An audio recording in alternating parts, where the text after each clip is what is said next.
Bwana wa uwezo, kwa jina la Yesu Kristo, tunashukuru jina lako tena kwa wakati huu tunaokutana na wapendwa kwa hii njia. Jina lako lipewe sifa. Tumerejisha sifa zote na shukrani kwako Bwana.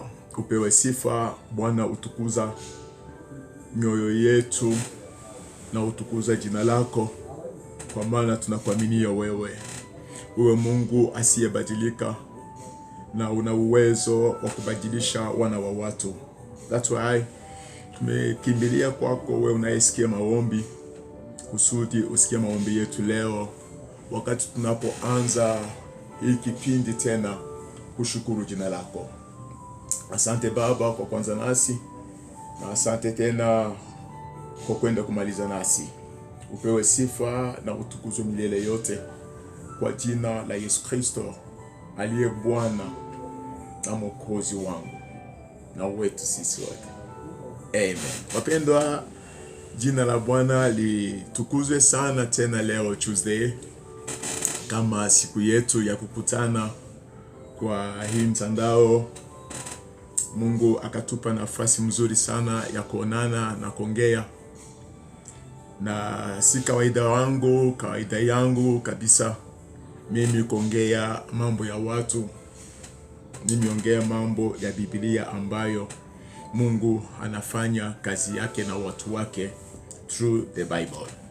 Bwana pauzi. Tumerudi hapo kwa kitabu chetu cha kila siku ambacho ni Psalms 107 na verses yake ambayo ni ya maana sana, verse 20. Verse 20 ya Psalms inasema hivi.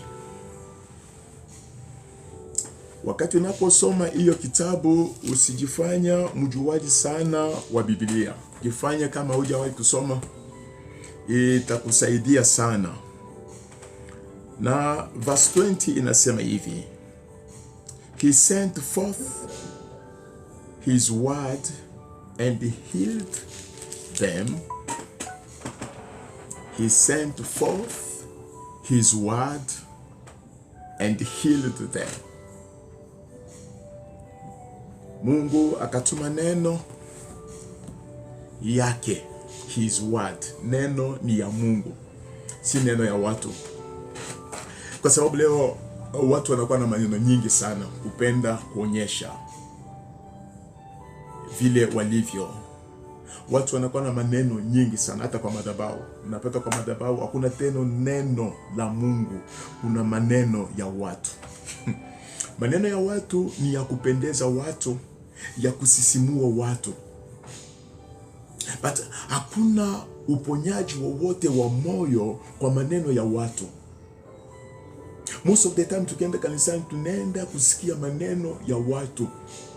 Watu tunatokaka, wengine wamekasirika, wengine wamechosha. Mtu anaweza kupeana ushuhuda wake all the week, kuambia watu vile alivyo, vile amebarikiwa. Hiyo ni maneno yake, vile mke wake ni mrembo, vile walioana, mtoto wake ako Ulaya, ako na watoto 9, ako na watoto 3, wote wako very clever. Wengine wako Ulaya wanafanya kazi, wako na pesa. Hiyo ni maneno ya watu. Kwa hiyo maneno hakuna maisha hapo. Hakuna maisha kabisa. Kwa hiyo maneno anayoongea hakuna maisha. But maisha iko ndani ya mtu wakati mtu huyo anasikia neno la Mungu. Hey, neno la Mungu ndio nguzo, ndio nguvu. Biblia sema hapa kwamba anawatumia neno, akatuma. Mungu akaongea. Mungu akasema kuwe uponyaji kwa yoyote atakayetii neno hii. Kuwe uponyaji kwake. Mungu akawatumia neno. Na wale waliopokea neno hiyo, wakati walipolisikia na kuiweka kama neno la Mungu ndani ya maisha yao, wakapona. Hakuna dawa walimeza, hakuna dawa walimeza. Si vibaya kumeza dawa, hata mimi umeza dawa. But wakati ambapo unasikia neno la Mungu vile ilivyo na kulitii ndani ya moyo wako as a word of God, ndugu, believe you me, lile neno litakuponya vizuri sana. Bwana asifiwe. Aliwatumia neno, hakuwatumia maneno. Neno gani? You will be healed. Utapona in Jesus name through this word. Aliwatumia neno. Hebrew chapter 4, Biblia inasema kwamba neno ili walilosikia hata sisi pia tulilisikia, but neno walilosikia hawakuweka manane, hawakuweka imani, hawakulichanga na imani kusudi lipata fasi ndani mwao. Imani ni foundation ya uaminifu wetu through Christ Jesus. Na wakati tunaposikia neno hili ya kwamba Mungu ndio alituma neno, lazima tutafute kujua neno gani. Leo nataka nikueleweshe vizuri kitu fulani ambacho itakusaidia. Neno ni Yesu. Hakuna mtu mwingine aliyetuma hapa duniani ama ulimwengu huu kuokoa, kubariki, kuinua, kuponya maisha, mwili na moyo na roho ya mtu kama si Yesu. Yesu ndio neno Mungu alituma. Bwana pewe sifa. Yesu ndio neno Mungu alituma kwa sababu alikuja kwa mfano wa mtu akiwa neno. Biblia inasema in the beginning there was the word, and the word was with God, and the word was God. In the beginning, hakukuwa kitu kingine kilicho dunia hii kama si neno la Mungu. Neno la Mungu lilikuwa ako before everything. Ndugu, that's why I'm here to challenge you ya kwamba unaenda kanisani kunywishwa mafuta. Unafika kanisani, unafungua kinywa, wanaspray mafuta kwa kinywa chako, unasema amina, unatoa sadaka, unatoka, unaenda, utakufwa. Usije sema ati shetani ndio aliniingilia. Hapana, ni wewe, kwa sababu hautaki kufuata neno la Mungu vile ilivyo. Hakuna mahali Biblia inasema tutakunywa mafuta ama tutatunisha mafuta. Hakuna mahali Biblia inasema kwamba tutanunua maji kanisani. Hakuna mahali Biblia inasema tutanunua mawe kanisani, vifagio kanisani. Hakuna mahali Biblia inasema tutatembea na mataa mchana. Itakuwa wenda masimu. But Biblia inasema sisi ni taa ya ulimwengu.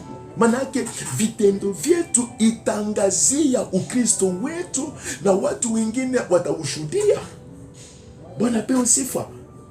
Bwana Yesu apewe sifa. Sisi, wewe na mimi, wakati tunapokubali neno hili na nguvu yake, ndugu, you became a very dangerous person. Why? Kwa sababu you have power to create something. Wakati Joshua aliweka manane kwa mambo aliyesikia, kwa neno aliyesikia kwa Musa mtumishi wa Mungu, siku moja kaona kinaumana, labidi kitu ifanyike. Vita ikawa kali sana. Joshua akanena neno. Joshua akasema kwa jua, akaongelesha jua, akaambia jua, wewe jua, simama hapo ulipo. Why? A man full of the word of God, a man full of the Spirit of God, a man full of the power of God. He's a very, very dangerous man. Whatever come out from his mouth must create something new at the time time he speaks about anything that must come true and physically, jua ikasimama. Kwa Joshua, jua ikasimama. Why? Kwa sababu alichukua neno akalimeza ndani mwake akakanda. Wakati unapochukua Yesu unamuweka ndani ya maisha yako, anatawala maisha yako, anaendeza maisha yako. Mungu huyu mwenye unaweka ndani mwako, chochote utakachosema mahali popote ni lazima ifanyike kwa ajili ya utukufu wa Mungu huyo. Bwana apewe sifa sana. Ndugu, usiende mahali waambiwa maneno. Mtu yote Mungu akimjalia neema anaweza kusafiri, anaweza kuingia kwa ndege, anaweza kuingia kwa meli, anaweza kuingia kwa gari, anaweza kufanya chochote. Tusiende kanisani kuambiwa vile tuko na magari, kuambiwa vile tuko watajiri. No, that is what is going on today in our churches. Ndani ya kanisa watu hawana tena na neno, watu wana maneno na vitu navyosema tena ndani ya kanisa ina discourage watu kwenda kanisani. Fanya searching zako, tembea kwa manyumba ya watu on Sunday, utapata wengi wa watu kwa nyumba. Why? Wamechoka kwenda kanisani. Kanisani hakuna kitu inawasaidia. Kanisani hakuna kitu inawasaidia. Why? Kwa sababu wanaenda kusikia maneno haisaidii kabisa. But neno inapona moyo. Neno inabadilisha mtu. Neno inaweka mtu huru. Yesu anasema kwamba you shall know the truth and the truth shall set you free. Leo watu hawataki kuambiwa ukweli ndani ya kanisa. That's why people choose to hear mambo inayofurahisha watu. Wanapenda kusikia mambo inayowapendeza, mambo inayofurahisha masikio yao. Timotheo anasema kwamba siku za mwisho watu watajichakulia wahubiri wao, ambapo watahubiri vitu vinavyopendeza masikio yao. Neno la Mungu inakujaka kucorrect mtu. Neno la Mungu inakujaka kubadilisha maisha ya mtu. Neno la Mungu inakujaka kuongezea mtu akili na hekima. Neno la Mungu. Ndugu, chukua neno la Mungu kama foundation ya maisha yako. Chukua neno la Mungu iwe neno ambalo litaongoza maisha yako. Daudi anasema, nalificha neno lako ndani ya maisha yangu kusudi nisikutendee makosa. Sikiza, wakati neno la Mungu liko ndani mwako, wakati Yesu ako ndani mwako, zambi itakuogopa, itatoroka. Hakuna zambi itasimama hapo. Wakati Yesu anaishi ndani mwako, wakati neno inaishi ndani mwako, zambi itakuogopa. Chochote utakachotamka itafanyika. Why? Kwa sababu you have God inside you. Vitu vilivyoumbwa havikuumbwa kwa njia fulani. Mungu alikuwa anatamka neno, anasema acha kuwe nuru. Tena na utaratibu wote, acha kuwe nuru, na nuru ikawa. Biblia inasema hakuna hata neno moja lililotoka kwa kinywa chake Mungu ikabaki bila kabisa kufanikisha kitu. Mungu anasema ache kuwe hivi, inakuwa hivyo. Ache kuwa wanyama, inakuwa hivyo, kwa sababu ni neno. Bwana apewe sifa. Wakati neno itatawala moyo wako, wakati neno itaongoza maisha yako, let me tell you the truth, you became very dangerous. Very dangerous. Elijah, mtu kama sisi, na mwili huu na kichwa hii kama yangu kubwa hivi Elijah akaona Ahab analeta vita na kuchanganya watu. Leo watu wanachanganyikiwa kwa kanisa, mali ambapo tungesikia neno la Mungu. Ndugu, neno la Mungu, si maneno ya Mungu. Neno la Mungu linakujaka na nguvu ya ajabu sana. Hakuna mtu aliyefuata hiyo neno akabaki yule yule. Never. Yeyote aliyefuata hiyo neno ilimbadilisha kabisa. Elijah akaona watu wamechanganyikiwa, vile kanisa leo imechanganyikiwa. Elijah akaona watu hawasikii tena Mungu. Watu wanaanza kusikia watu. Hautasikia mtu anakuambia hapana, nimefuata ama nimesikia Mungu kuniambia. Mtu atakwambia kwamba pastor wangu, bishop wangu, vile majina yote. Mimi sijakataa kuwasikia, but sikiliza kwanza Mungu. Do you have time to hear God? Do you have time to hear God? You don't have that time. That's why unaanguka kwa vitu ambavyo hawezi kuanguka. Be strong. Be strong with the word of God. Be strong. Aliwatumia neno. He sent his word, and that word healed them. Kuna watu leo hawajawahi kuona wokovu, ni kwa sababu moja tu, neno haijawahi kugusa mioyo yao. Acha nimalize na Elijah kwa sababu muda wangu si mwingi. Elijah akaona hiyo kuchanganyikiwa kwa watu, akasema hivi, kuanzia leo kwa neno langu hakutakuwa mvua for 3 years and half.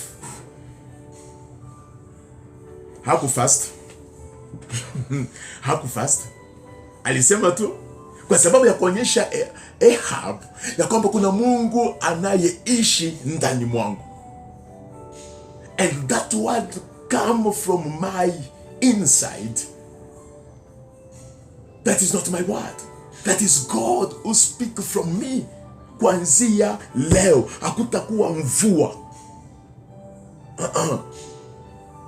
Kama bado sijasema mvua inyeshe, haitanyesha for 3 years and half. Na Mungu akasikia that word, akaiconfirm. Mvua ikahama dunia yote, mvua ikahama. Kuna mahali mvua ilikuwa inanyesha, na aliweka akasema, kama sijaongea hakuna mvua.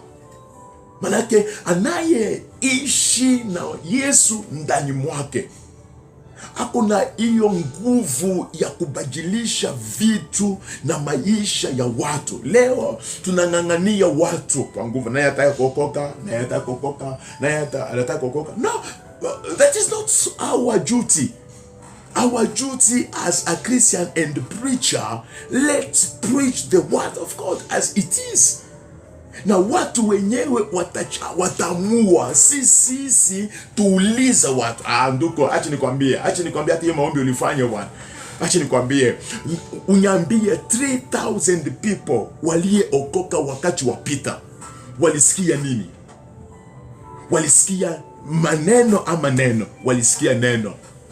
Hakuna mali Peter alifanya introduction ya mke wake. Hakuna mali Peter alifanya introduction ya somo lake. Hakuna mali Peter alifanya introduction ya familia yake. Hakuna mali Peter alifanya introduction ya vile alivyo. No, alianza na wao ukweli wote. Ndugu, kama kuna kitu inasumbua watu ni ukweli. Ni ukweli.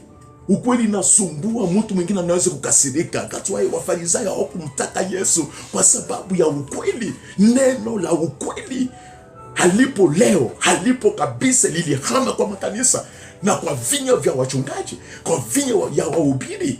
Kila mtu anataka ajitangaze mwenyewe. 3,000. Hakuna mhubiri aliyehubiri kwa crusade yake watu 3,000 wakaokoka. Never. Hata 100 hakuna. Ni wale tu wanaangukaka. Wameshazoea kuanguka. Ndio wale. Alianguka leo kwa huyu mhubiri, alikuja ataanguka kesho kwa yule mhubiri mwingine, akaenda kanisani fulani ataanguka tena. Na kuanguka si kubadilika. Sio, kumbuka what happened when Jesus asked them, mnatafuta nani? Wakamwambia tunatafuta Yesu wa Nazareti. Okay? Walisimama, walianguka mbele ya neno ya ukweli. Inatingiza moyo. Mbele ya neno ya ukweli inatingiza mwili. Mbele ya neno ya ukweli inatingiza akili. Hata spiritu yako lazima kabisa itingishwa. Walianguka wote. Walipoamuka hawakubadilisha nia zao za kumshika Yesu. Nia ikabaki hiyo hiyo, wakamshika wakaenda na yeye, but walianguka. Unaona hapo, Peter hakuuliza nani anataka kuokoka. That is not our duty. Our duty is to preach the true word of God, the powerful word of God. The word is so much powerful. I don't know which word to put there. Is it so powerful, much powerful? I don't know, but you can help me. Neno ina nguvu sana. Just imagine, kila kitu ilichoumbwa haikuumbwa bila neno. Neno iko na nguvu sana ndugu. Wakasikia neno, Biblia sema na mioyo yao ikaguswa. Leo kanisani tukingependa kugusa watu na neno, hatuna neno. Hatuna neno. Tuna maneno ya kuwafurahisha. Simama juu, sema Yesu ni Bwana. Usema Yesu ni Bwana. Usiposema Yesu ni Bwana before tuzaliwe, tutakufa, tutamwacha akiwa Bwana, na akija atakuja Bwana wa mabwana. Si kusema kwako kutabadilisha kitu Bwana. Utuambia neno, utuhubiria neno. Simama juu, nataka kusema sasa. Siseme tusikie. But unajua vitimbi inaingia kwa makanisa.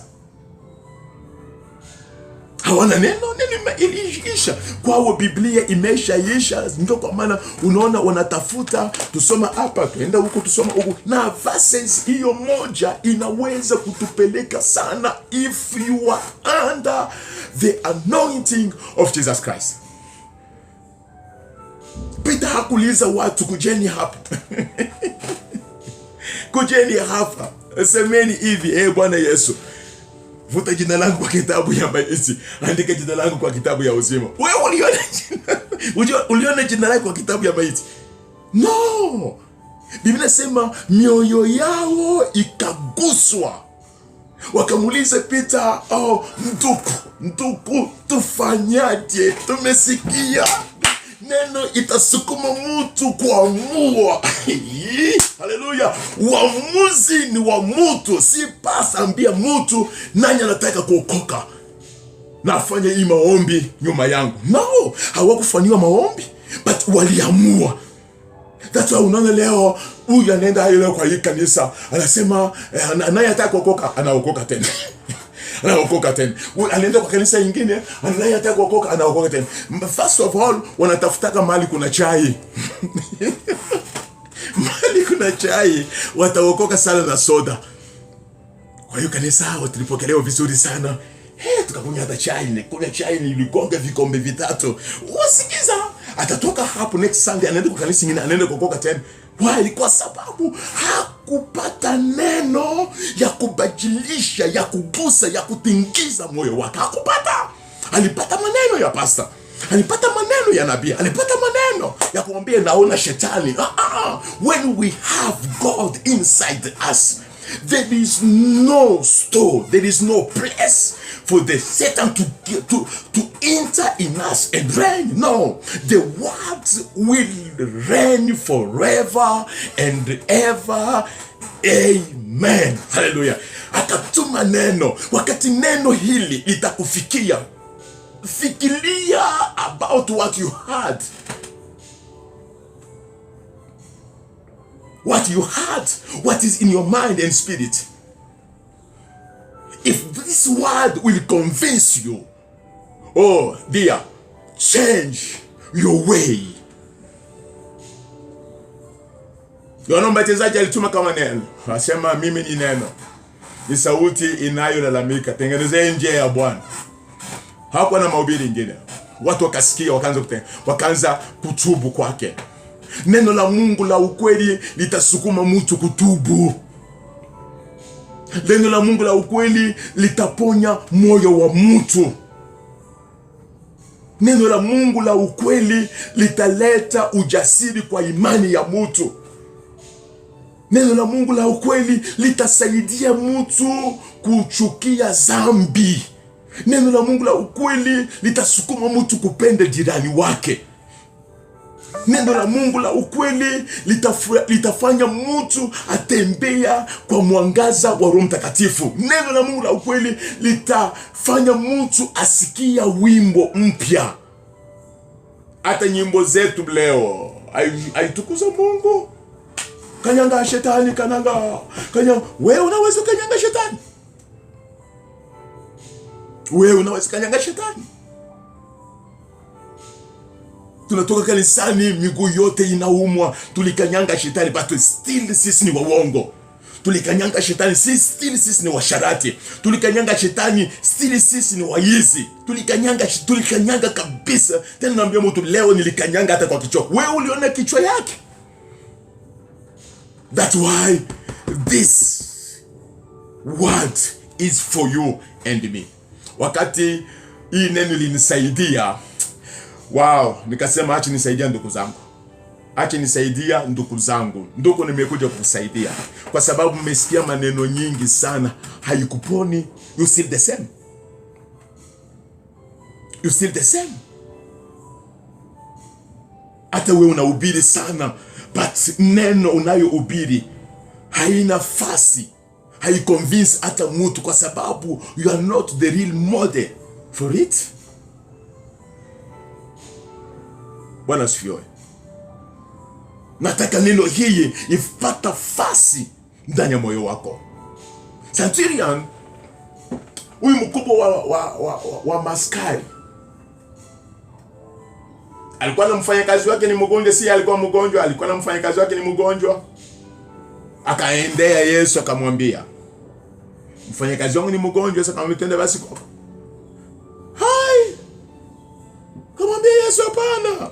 Wewe ufika kwangu, sistahili wewe uingie kwa nyumba yangu. Sistahili kabisa, kwa sababu mimi ni mkubwa. Kuna watu under my authority. Naweza kutuma huyu, namwambia nenda fanya hivi, anaenda. Natuma mwingine, kuja fanya hivi, anafanya. Whatever I ask them to do, they do it properly. But wewe kuja kwa say a word. This man believe the word of God through Jesus Christ. Say a word and my servant will be healed. Yesu akashtuka. Sijawahi kuona imani kama hii. Nduka, una imani na neno la Mungu, una imani na maneno. That's why ukiamka asubuhi ukisikia shingo inaenda hivi, mara moja unajijazia hii ni malaria. Who told you? Why? Kwa sababu ulisikia watu. Masikio yako unawekea watu. Acha Mungu akusaidia leo. Moyo wako utapona na utaona Mungu wangu mwenye neno hii anakutumia neno ambaye ni Yesu. Anakuja kwako, anabisha mlango wako sahihi. Hii saa 3 anabisha mlango wako, asema unifungulie niingie. Fungua moyo wako sahihi, fungua moyo wako, fungua moyo wako, fungua moyo wako. Neno leo liingie kwa moyo wako, ligusa moyo wako. Umesikia watu haujasaidika, umesikia mambo nyingi haitakusaidia, inakulet down, but this word haitakulet down. Utasimama, utakuwa strong, utakuwa strong as I am. Utakuwa strong, physically strong, spiritually strong, financially strong, na heshima yako itarudi. Ndio kwa sababu napenda neno la Mungu.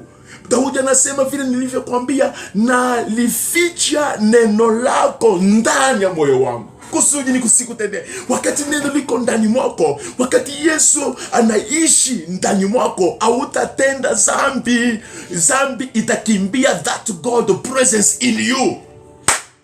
Shika neno. Mungu akubariki sana. Tukutana tena next week masaa kama haya, na hiyo topic yetu the power of the word of God. Acha nikuombea. Wewe ni mgonjwa, weka mikono yako, uniangalie vizuri sana. Bwana, natangaza uponyaji kwa msikilizi mwenye alinanisikiza. Natangaza uponyaji wa moyo, uponyaji wa roho, uponyaji wa kazi, uponyaji wa familia yake, uponyaji wa kila kitu ambacho haiko sawa kwa maisha yake. Natangaza uponyaji huo. Kama ni mwimbaji, Mungu umupone. Kama ni mhubiri, Mungu umupone. Mungu wa uwezo, kwa hii neno natangaza baraka kwa nchi yetu yote. Yeyote atakayesikia hiyo neno popote alipo, acha muujiza imufate na aona maishara na mabadiliko kwa maisha yake. Kama ni mhubiri, acha rudi kwa Biblia, acha maneno mengi, ahubiri neno ambayo itasaidia watu. Bwana, nakushukuru sana kwa siku kama hii. Si kwa nguvu yangu ama ujuzi wangu, ni kwa neema yako. Mungu, bila hiyo neema, sijui ningekuwa wapi, but neema yako imetosha. That's why unanipa na hiyo wakati wa kuongea na wapendwa, kuwaonyesha walisahau kusikia neno lako, wakaenda kusikia maneno ya watu. Leo wamechanganyikiwa, wamechoka kwenda kanisani. Bwana uwezo, inua mioyo yao tena, inua maisha yao tena, wakufuate wewe na wakufurahisha wewe. Bwana, asante sana kwa wakati kama huu. Asante sana kwa kuwaponya mioyo. Mwenye anataka kuniona, anaweza kuniona through this word. Bwana, acha utukufu wako ushuke na udhihirishe kwa kila mmoja wetu. Wagonjwa wote, wale wanaogonjeka mioyo, acha hilo neno liponya mioyo yao kwa jina la Yesu Kristo. Bwana, asante sana. Sifa na shukrani zirudi kwako milele yote. Ni kwa jina kuu la Yesu Kristo naomba na kuamini. Amen. Amen.